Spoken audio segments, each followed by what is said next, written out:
ராஜாதி ராஜ ராஜ மார்த்தாண்ட ராஜ கம்பீர ராஜகுல திலக ராஜ பராக்கிரம ராஜ வைராக்கிய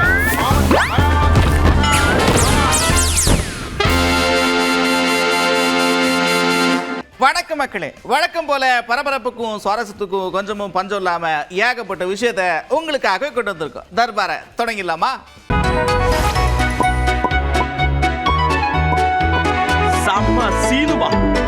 செம சினிமால முதல்ல என்ன பார்க்க போறோம் அப்படின்னா, அவங்க மட்டும் இல்லைன்னா என்ன ஆயிருக்கும் தெரியுமா? 31 இடங்களை ஜெயிக்கிறதுக்கு அவங்க தான் காரணம். அவங்க இல்லைன்னா 7-8 இடம் கூட ஜெயிக்கிறது கஷ்டமா இருக்கும். பார்த்துக்குங்க. அவ்வளவு எதுக்கு, சேலத்தில் அவரே தட்டு தடுவாரி தான் ஜெயிச்சிருப்பார், அதுதான் நிலைமை அப்படின்னு போட்டு உடைச்சிருக்கிறாரு முன்னாள் அமைச்சர் சி.வி. சண்முகம். அந்த 31 தொகுதி 47 தொகுதியில் 31 தொகுதி பாட்டாளி மக்கள் கட்சி போட்ட பிச்சை. பாட்டாளி மக்கள் கட்சி கூட்டணி இல்லை என்றால் இங்க வட மாவட்டத்திலே அரியலூர், கடலூர், விழுப்புரம், கள்ளக்குறிச்சி, திருவண்ணாமலை, வெள்ளூர், தர்மபுரி, ஏன் சேலத்துல இவரே தப்பி தவறிதான் தட்டு தடுமாறி தான் ஜெயிச்சிருப்பார். மீதி 6 தொகுதியும் ஜெயிச்சிருக்காரு. அதிமுக ஒரு 7-8 தொகுதியில ஜெயிச்சிருக்கோம். இதுதான் நிதர்சனமான உண்மை.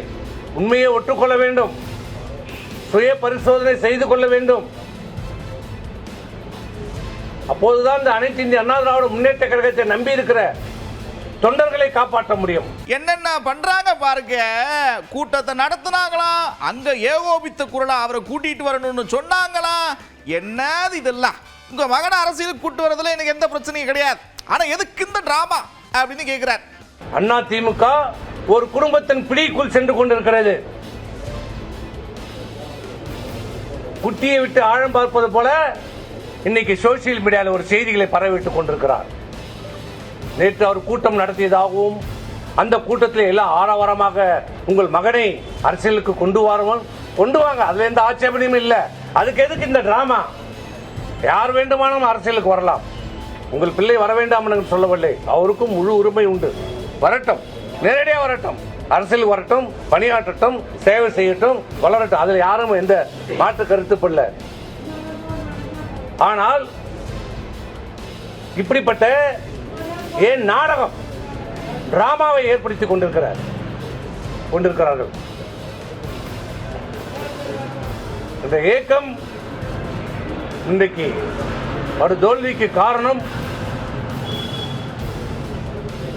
பணம், பதவி, வெறி. ஆகவே இதையெல்லாம் உணர்ந்து கொள்ள வேண்டும். அடுத்து பாருங்க, ரொம்ப தெளிவா மறுபடியும் சொல்றேன், அழுத்தம் திருத்தமா சொல்றேன் அப்படின்னு ஒரு விஷயத்த சொல்றாரு. யாரு? சி.வி. சண்முகம். என்ன தெரியுமா சொல்றாரு? இப்பவும் அவர் தாங்க பொதுச் செயலாளர், ஆனா பொதுச் செயலாளர் மாதிரி நடந்துக்க சொல்லுங்க அப்படிங்கிற மாதிரி சொல்றார். போதும் சொல்லுகிறோம் பொதுச் செயலாளரும், நீங்கள் தான் பொதுச் செயலாளர். குறைகள் இருக்கலாம், எங்கள் பக்கத்திலும் குறைகள் இருக்கலாம். குறை நிறை இல்லாத மனிதர்களே கிடையாது. ஆனால் ஒரு தலைமை பொறுப்புக்கு வந்தவர் என்ன செய்ய வேண்டும்? எல்லோரும் அரவணைத்து செல்ல வேண்டும், குறைகளை சுட்டிக்காட்ட வேண்டும். ஆனால் அதற்கு நேர்மாறாக போகிறவர்கள் போகட்டும், யார் வேண்டுமானாலும் போகட்டும், போக வேண்டும் என்ற சூழ்நிலையை உருவாக்கப்படுகிறது.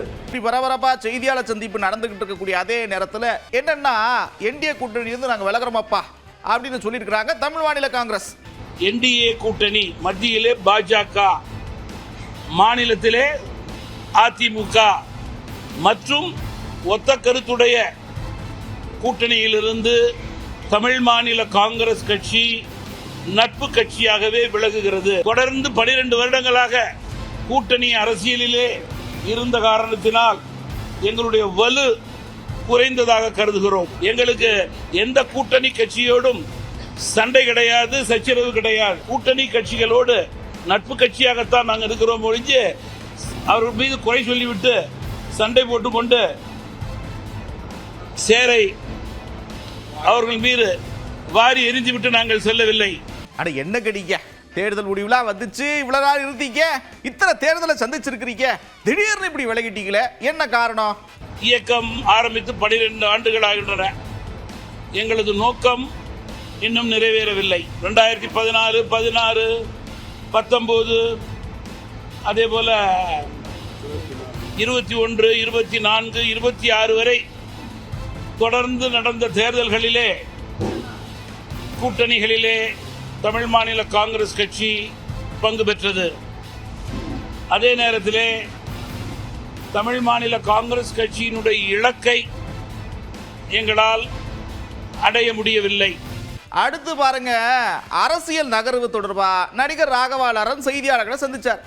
அதுல இவங்க என்ன தெரியுமா பண்ணிவிட்டாங்க, பர்சனல் கொஸ்டின் கேட்டு விட்டாங்க. எப்படி கேட்கலாம்? பர்சனல் கொஸ்டின் கேட்கலாமா? சார் யாரோட சேர்ந்து பயணிக்க போறீங்க சார் உங்க அரசியல் வாழ்க்கை? அதெல்லாம் கொஞ்சம் பர்சனல் சார், அதெல்லாம் பர்சனல் விஷயம். ஒரு சில ஃபோன் வந்திருக்கு, எல்லாம் சாப்பிட கூப்பிட்ருக்காங்க, வாங்கன்னு சொல்லி அட்வைஸ் பண்ண கூப்பிட்ருக்கேன். எனக்கு என்ன நான் ட்ரெஸ் வச்சு நடக்கும்போது எல்லா கட்சி தலைவர்கிட்டையும் நான் போய் ஹெல்ப் கேட்டிருக்கேன் சார். எல்லாரும் வந்து எனக்கு எதிரி இல்லை, எல்லாரும் எனக்கு நண்பர் தான். ஸோ எல்லாருக்கிட்டையும் அட்வைஸ் வாங்கி பெரியவங்ககிட்ட எல்லா கட்சி தலைவரும் பார்த்து ஆசீர்வாதம் வாங்கிட்டு என்னோட முடிவை சீக்கிரமாக அறிவிக்கும். அதெல்லாம் சொல்லக்கூடாதுங்க, பர்சனல்னு சொன்னார்ல.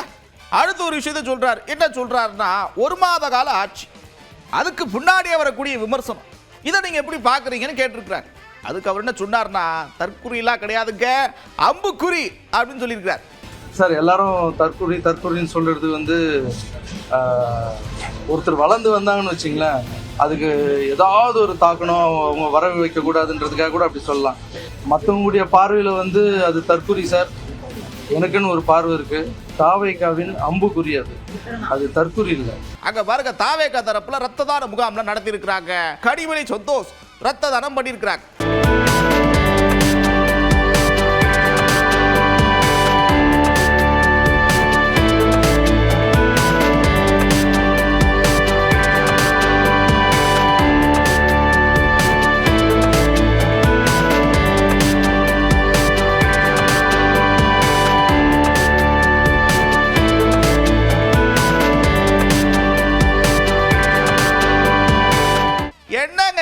என்னங்க கேக்குறீங்க? அறிவாலயத்தில் பாத்தீங்களா, ஒரே ஒருத்தர் சேர்றத பெருசா விழா எடுத்து என்னென்னமோ செய்யறாங்க. நாங்க அப்படியா செய்யறோம், ஆள் பிடிக்கிற தேவை எங்களுக்கு இல்லை அப்படின்னு சொல்றாரு மூத்த அமைச்சர் செங்கோட்டையன். இல்லை பொதுவாக வந்து அறிவாலயத்தில் இன்றைக்கி நடந்த நிகழ்ச்சி பார்த்துருப்பீங்க. வேறு கட்சியிலேருந்து வந்து ஒரே ஒருவரை அதுக்கு ஒரு பெரிய விழா எடுத்து பெரிய சாதனை சரித்திரம் படைத்த மாதிரி பண்ணியிருக்காங்க. எங்களை பொறுத்தளவுக்கு எப்படி இருக்குன்னு சொன்னால், ஆள் பிடிக்கிற வேலை எங்களுக்கு தேவை, அது போன்ற நிலைகள் இல்லை. தமிழக வெற்றிக் கழகத்துறை தலைவரை நாடி மக்கள் வருகிறார்கள். பல்வேறு இயக்கங்களிலிருந்து வருவது என்றைக்குமே நடைபெறுகிற ஒன்று.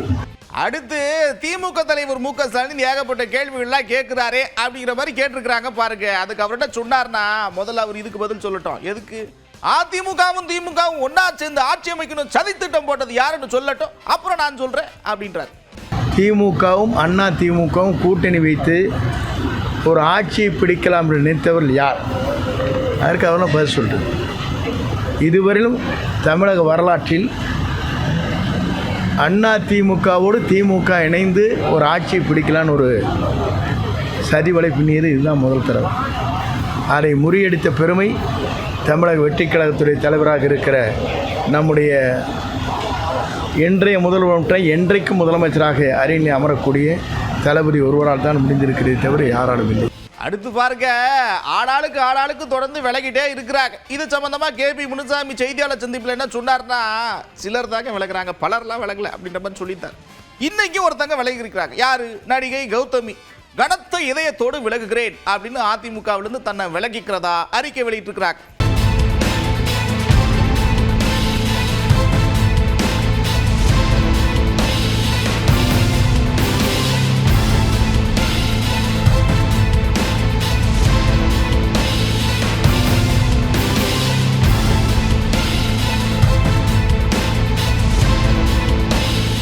அமைச்சர் ரகுபதி விமர்சனத்தை முன்வச்சிருக்கிறார். இப்படி ஏமாற்று நாடகங்களையும் பித்தலாட்டு நாடகங்களையும் நடத்தி கொண்டிருப்பதுதான் நம்முடைய ப்ரோ முதலமைச்சருடைய அரசாகும், சகோ அவருடைய முதலமைச்சருடைய அரசாகும். குட்டீஸ் நண்பா என்று அழைத்து எல்லாருக்கும் ஓட்டு கேட்ட முதலமைச்சருடைய அரசு இன்றைக்கு விவசாயிகளை பார்த்து, நண்பா எடுத்துக்கொள், உனக்கு தண்ணி இல்லை பரவாயில்ல, நீ தண்ணி இல்லாமலே விவசாயம் பண்ண கத்துக்க, அதுதான் இந்த ஆட்சியினுடைய சிறப்பு என்று சொல்லுகிற நிலைமையை இன்றைக்கு பார்க்கிறோம். சரி அதெல்லாம் இருக்கட்டும். உங்க கூட்டணியில ஏகப்பட்ட பேர் இருந்தாங்க, இப்ப யாரையும் காணோம். வெளியில இருந்து ஆதரவுன்னு சொன்னாங்க, அவங்களும் இப்ப கூட்டணியில இல்லைன்னு சொல்லிவிட்டாங்க. எப்படி தனித்து விடப்பட்டிருக்கிறதா திமுக அப்படின்னு கேட்டிருக்கிறாங்க. அதுக்கு அவர் என்ன தெரியுமா சொன்னாரு? திராவிட முன்னேற்ற கழகம் யாரையும் நம்பி இல்லை. தனித்து நின்று வெற்றி பெறக்கூடிய திராணி தெம்பு திராவிட முன்னேற்ற கழகத்துக்கு இருக்கிறது. எனவே திராவிட முன்னேற்ற கழகத்துடைய தொண்டர்கள் நிச்சயமாக நம்ம தனித்து போட்டியிடுவோங்கிறதுல அவங்க உறுதியாகவும் இருக்காங்க. தமிழ்நாட்டு மக்கள் இந்த 6 மாத காலத்துக்குள்ளேயே நிச்சயமாக ஆட்சி மாற்ற வேண்டும் என்கின்ற ஒரே நோக்கத்தோடு நாங்கள் 5 ஆண்டு காலம் செய்திருக்கிற சாதனைகளை அவர்கள் எண்ணி பார்க்க தவறிவிட்டார்கள். இப்பொழுது ஒவ்வொருத்தரும் வீட்டில் உட்கார்ந்து அதை தான் நினைச்சுக்கிட்டு இருக்காங்க. நினைத்து பார்த்து ஓட்டு போடுவார்கள். அடுத்து பாருங்க, இந்த மாதிரி பல முன்னெடுப்புகளை எடுக்கிறாங்க. பெண்கள் பாதுகாப்புக்கு முக்கியத்துவம் கொடுக்குறாங்க. இதெல்லாம் சரியா இருக்கா? அடுத்து என்னெல்லாம் செய்யணும்? இதெல்லாம் தடுக்கிறதுக்கு என்ன வழிமுறை இருக்குன்னு பாஜக மூத்த தலைவர் வானதி சீனிவாசன் கிட்ட கேட்டிருக்கிறாங்க. அவங்க என்ன சொன்னாங்கன்னா நீங்களே பாருங்களேன். சிங்கப்பெண் படையெல்லாம் வருது, நல்லா ட்ரெஸ் எல்லாம் நல்லா கொடுத்துருக்காங்க, பார்க்கறதுக்கெல்லாம் சந்தோஷமா இருக்குது. ஆனா மாற்றம் அப்படிங்கிறது வெறுமனே யூனிஃபார்மை மாத்தினா வராது. மாற்றம் அப்படிங்கிறது ஒரு திட்டத்துக்கு பேர் வச்சா வராது. இந்த மாற்றம் நடக்கணும்னு சொன்னா அரசாங்கம் இன்னும் சீரியஸான நடவடிக்கை எடுக்கணும். நம்ம வீட்டுல பெண் குழந்தை எப்படி நடத்துறோம், நம்ம பொது இடத்துல எப்படி நடத்துறோம், ஏன் நம்ம வேலை செய்யற இடத்துல நம்மளோட விமன் கொலீக்ஸ் எல்லாம் நம்ம மரியாதையா நடத்துறோமா, அவங்களோட பாதுகாப்பை பத்தி கவலைப்படுறோமா, இந்த மாதிரி நிறைய விஷயங்கள் இதோட இணைஞ்சிருக்கு. அதெல்லாம் சரிதான். திரும்ப திரும்ப இதே கேள்வியை உங்ககிட்ட எல்லாரும் கேட்டிருப்பாங்க. வேற வழியில நீங்களும் சொல்லித்தான் ஆகணும். என்னன்னா நீங்க சரியா கணிக்க தவறிட்டீங்களோ, என்ன நடந்துச்சு? நீங்க ஜெயிச்சிருவீங்க, 150 200 சொன்னீங்க, இப்படி ஒரு முடிவு வந்துருச்சு. என்ன காரணம்னு நினைக்கிறீங்க? பாமகவை கணிக்க தொடங்கி திமுக மட்டுமல்ல, தமிழகத்தில் இருந்த அனைத்து கட்சியும் அதை சரியாக கணிக்கவில்லை. ஏனென்று சொன்னால் அதை என்னது வீல்ஸா என்னது வீல்ஸ் விடுற வீல்ஸ் எதையும் பத்தி நாங்க நினைக்கல. ஆனா வெகு சீக்கிரத்தில் இடைத்தேர்தல் வர இருக்குது. இந்த இடைத்தேர்தல் 5 வருது. அந்த வகையில இன்னைக்கு மக்கள் தெளிவா உணர்ந்திருக்காங்க. நம்ம தெரியாம தப்பு பண்ணிட்டோமே, இதுக்கு மாற்று வழி என்னங்க வகையில வருகின்ற இடைத்தேர்தல் 5லும் இந்த திராவிட முன்னேற்ற கழகத்தினுடைய கூட்டணி அதிகமான தொகுதிகளை கைப்பற்றும், அத்தனையும் வெற்றி பெறும்.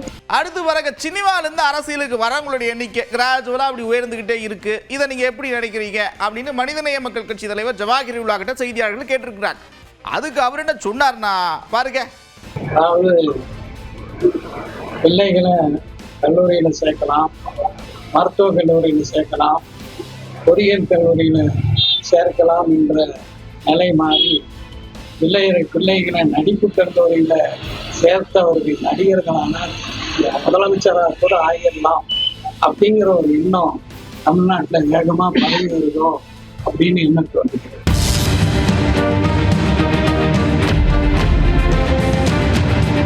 பேசாம அந்த கம்பெனியில எப்படியாச்சும் வேலைக்கு சேர்ந்திருந்தா இன்னைக்கே வாழ்க்கை ஓஹோன்னு இருந்திருக்குமே அப்படிங்கிற மாதிரி எல்லாரும் நினைச்சிருப்பீங்க. எந்த நிறுவனம்? Space X. இப்போ என்னன்னா இந்த ஷேர் மார்க்கெட் இருக்குல்ல, ஷேர் மார்க்கெட் அதில் போட்டு திடீர்னு உயரத்துக்கு போயிடுறாங்க, சேமிக்கிறாங்க, என்னென்னமோ செய்கிறாங்களே. அது சம்பந்தமாக உங்களுக்கு என்ன தெரியும்? அடுத்து இந்த மனத்தை எந்தெந்த வகையிலெல்லாம் சேமிக்கலாம் அப்படின்னு மக்கள்கிட்ட கேட்டிருக்கோம். மக்கள் பல விதமான கருத்துக்களை சொல்லியிருக்கிறாங்க. பாப்பா முதல்ல பங்கு சந்தை பற்றி விரிவாக விவரமாக தெரிஞ்சுக்கணும். எந்த நிறுவனத்தோட ஷேர் ஏறுது இறங்குது கொஞ்சம் உட்காந்து கால்குலேட் பண்ணோம் அப்படின்னா நம்ம ஒரு கால்குலேட் பண்ணிடலாம். இப்போ இந்த பீரியட்ல இதோட வேல்யூ ஏறும் இறங்கும் அப்படின்னு தெரிஞ்சு நமக்கு அதுக்கேற்ற மாதிரி முதலீடு செய்யலாம். கிரியேட்டிவாக ஏதாச்சும் பிஸ்னஸ் கிரியேட் பண்ணலாம். அந்த பிஸ்னஸை வந்து ப்ரமோட் பண்ணி ஸ்டார்ட் அப் ஐடியாஸ்க்கெல்லாம் இப்போ நிறைய கவர்மெண்ட் சப்போர்ட் பண்ணுறாங்க. ஸோ அந்த மாதிரி நம்ம ஏதாச்சும் இன்வெஸ்ட் பண்ணலாம். நாங்கள் இப்போத்துக்கு கோல்டு யா லேண்டில் இன்வெஸ்ட் பண்ணாதான் பெஸ்ட்டு நான் நினைக்கிறேன். நான் ஷேர் மார்க்கெட்டில் நம்மளால் இன்வெஸ்ட் பண்ண முடியலைனாலும் ஒரு லேண்டு, ஒரு நகைகள், இந்த மாதிரி இன்வெஸ்ட் பண்ணி நம்மளும் அவரை மாதிரி பெரிய ஆள் ஆகலாம். பங்கு சந்தையில நிறைய பேர் முதலீடு பண்ணி முன்னிலையில் வந்தவங்களாம் நிறைய பேர் இருக்கிறாங்க. ஆனால் அதை பற்றி தெரியாதவங்களாம் அதில் தலையிடவே கூடாது. அதனால ரொம்ப இழப்பீடு தான் அதிகமாக ஏற்பட்டு இருக்குது. பங்கு சந்தையில் சில சமயம் லாபம் வரலாம், நஷ்டம் வரலாம். அதோட பெட்டரானதெல்லாம் ரியல் எஸ்டேட்டில் வந்து முதலீடு பண்ணால் நம்ம வருங்காலத்தில் அதிக லாபம் ஈட்ட முடியும். பங்கு சந்தையை பற்றி நம்ம தெளிவான ஒரு கண்ணோட்டம் வேணும்னா நம்ம ஆல்ரெடி ட்ரைனிங் ஆகியிருந்தோம்னா பங்கு சந்தையில் லாபம் சம்பாதிக்கலாம்.